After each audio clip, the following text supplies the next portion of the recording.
नमस्कार, capital TV Uttar Pradesh देख रहे हैं आप और मैं हूं आपके साथ शिवानी रतूड़ी। धर्म के नाम पर धोखा, आस्था की आड़ में साजिश और गरीबों को लालच देकर बदलवाया जा रहा उनका मजहब। ये कोई फिल्मी कहानी नहीं है बल्कि हकीकत है उत्तर प्रदेश के कई गांवों की, जहां यीशु दरबार जैसे आयोजनों की ओट में चल रहा है एक गुप्त धर्मांतरण का खेल। लेकिन अब ये खेल बंद होने वाला है। योगी सरकार ने मोर्चा खोल दिया है। न सिर्फ आरोपियों की गिरफ्तारी बल्कि पूरे नेटवर्क को जड़ से खत्म करने का मिशन शुरू हो चुका है। सवाल सिर्फ धर्म का नहीं है, देश के सामाजिक ताने बाने का है। कैसे धर्मांतरण के खिलाफ योगी सरकार लगातार शिकंजा कस रही है, एक के बाद एक कार्रवाई की जा रही है। क्या कुछ हुआ है एक्शन के तहत, आइए जानते हैं विस्तार से। धर्म के नाम पर बड़ा खेल। धर्मांतरण का मुद्दा भारत के समाज में वर्षों से संवेदनशील रहा है। दक्षिणी, पश्चिमी और उत्तरी हिस्सों में अलग अलग समय पर अलग अलग तरीके से धर्मांतरण की घटनाएं सामने आई हैं। स्वेच्छा से होने वाले धर्मांतरण भी हैं और दबाव, लालच या धोखे से किए जाने वाले धर्मांतरण भी। उत्तर प्रदेश की योगी आदित्यनाथ सरकार ने हाल के वर्षों में धर्मांतरण के मामलों पर सख्ती दिखाई है। आइए सरल भाषा में विस्तार से समझते हैं कि कैसे सरकार ने इनके खिलाफ कदम उठाए हैं, कानून क्या कहता है, पुलिस प्रक्रिया कैसी रहती है, आम नागरिकों और प्रभावित परिवारों पर इसका कितना असर पड़ता है और इससे जुड़ी सामाजिक व कानूनी बहसें क्या है। सबसे पहले ये समझना जरूरी है कि जब किसी व्यक्ति का धर्म बदलना उसकी अपनी मर्जी से और पूरी जानकारी के साथ होता है तो उसे दखल नहीं माना जाता। लेकिन संविधान और मानवीय स्वतंत्रता के सागर में धर्म बदलना एक व्यक्तिगत और संवैधानिक अधिकार की तरह देखा जाता है। परंतु वही धार्मिक बदलाव यदि जबरदस्ती, धमकाने, आर्थिक लालच, धोखे या शारीरिक व मानसिक दबाव से कराया जा रहा है तो वो न केवल सामाजिक नैतिकता के खिलाफ है बल्कि कानूनी दृष्टि से भी गंभीर अपराध है। ये वही सुराख है जिनमें सरकारी मशीनरी और कानून सक्रिय होते हैं, विशेषकर तब जब ये शिकायतें बार बार एक ही इलाके से आ रही हैं। कमजोर वर्गों को, खासकर दलित, गरीब और महिला बालिकाओं के साथ होने वाले शोषण के संकेत मिल रहे हों। योगी सरकार ने इन्हीं चिंताओं को ध्यान में रखकर और सामाजिक तनावों को रोकने के उद्देश्य से पुलिस और प्रशासन के माध्यम से सख्त कदम उठाने की नीति अपनाई है और धर्मांतरण के खिलाफ एक से एक तगड़े एक्शन लिए गए हैं योगी सरकार द्वारा।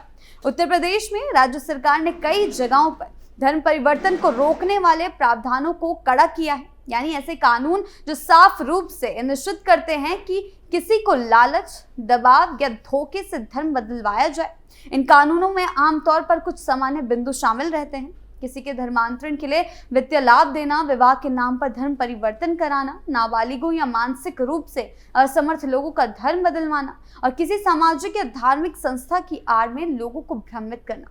इस तरह के कृत्य को आपराधिक श्रेणी में रखा जाता है और उनसे जुड़ी शिकायतों पर पुलिस त्वरित कार्रवाई के लिए बाध्य होती है। सरकार का तर्क ये रहता है कि यदि कानून सख्ती से लागू होंगे तो दबाव के चलते होने वाला धर्मांतरण रोककर सामाजिक ताने बाने की रक्षा की जा सकती है और कमजोरों को होने वाले शोषण से बचाया जा सकता है। बहरिया थाना क्षेत्र के बिजलीपुर गांव में, यानी कि अभी जो मामला सामने आया है, यीशु दरबार की आड़ में धर्मांतरण कराने के आरोप में बहरिया पुलिस ने मुकदमा दर्ज किया। सोमवार को 2 लोगों को जेल भेजा गया।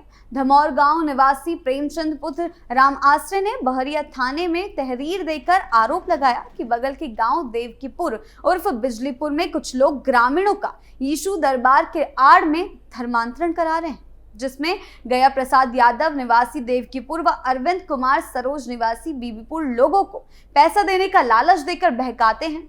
शिकायतकर्ता का सीधा आरोप है कि जब उन्होंने उन व्यक्तियों से पूछताछ की तो वो लोग जान से मारने की धमकी तक देने लगे, यानी कि धर्मांतरण जबरदस्ती करवाया जा रहा था और जब पूछताछ की गई तो जान से मारने की धमकी दी गई।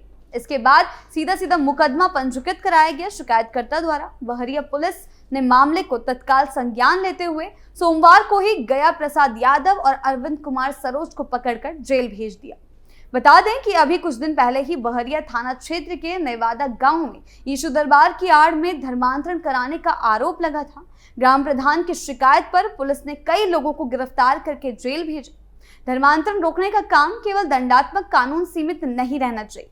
सरकारों को शिक्षा, सामाजिक सशक्तिकरण, आर्थिक सुरक्षा और जागरूकता पर भी काम करना होगा। जिस हिसाब से योगी सरकार काम कर रही है, आर्थिक सुरक्षा को लेकर प्रतिबद्ध कर रही है। यदि लोग आर्थिक रूप से मजबूत होंगे तो किसी और से दिया गया लालच उनका भरोसा नहीं हिला पाएगा। और इसी तरह महिला सशक्तिकरण और नाबालिगों की सुरक्षा के लिए शिक्षा तथा चेतना फैलानी होगी और योगी सरकार इसी तर्ज पर काम कर रही है। प्रशासन को चाहिए कि वो पीड़ितों को कानूनी सहायता मुहैया कराएं, उनकी सुरक्षा सुनिश्चित करें और समाज में समरसता बनाए रखने वाले कार्यक्रम चलाएं। और यही दीर्घकालिक उपाय है जो किसी भी तरह के शोषण के जाल को कमजोर करेंगे।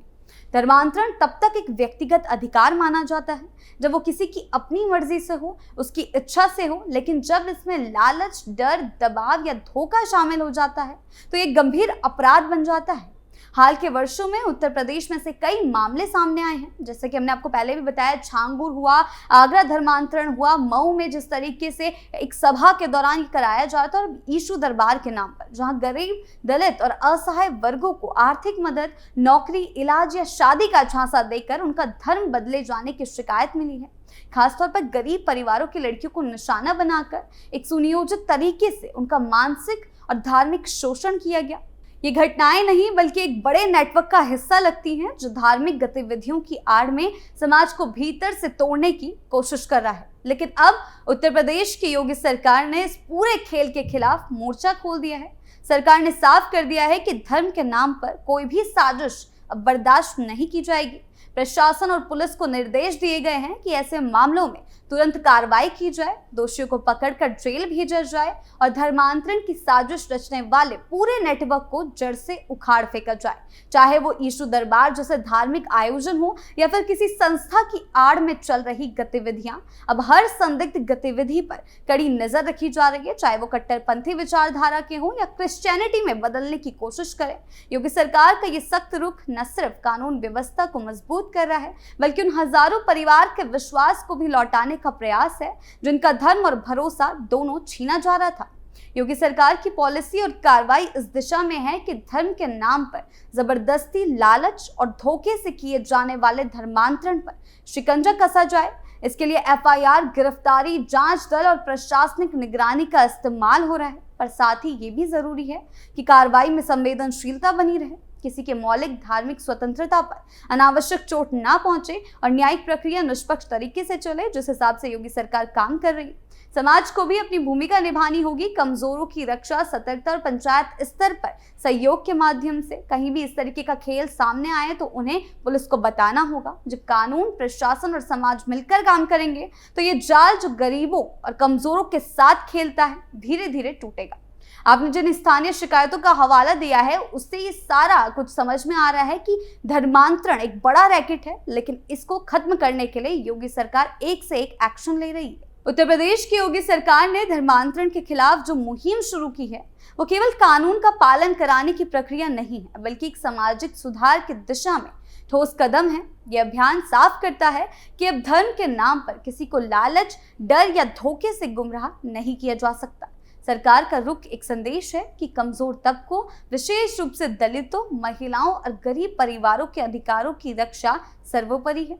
हालांकि ये भी जरूरी है कि इस सख्ती के साथ संवेदनशीलता और निष्पक्षता बनी रहे ताकि कोई निर्दोष पीड़ित ना हो और किसी की धार्मिक स्वतंत्रता भी बाधित ना हो।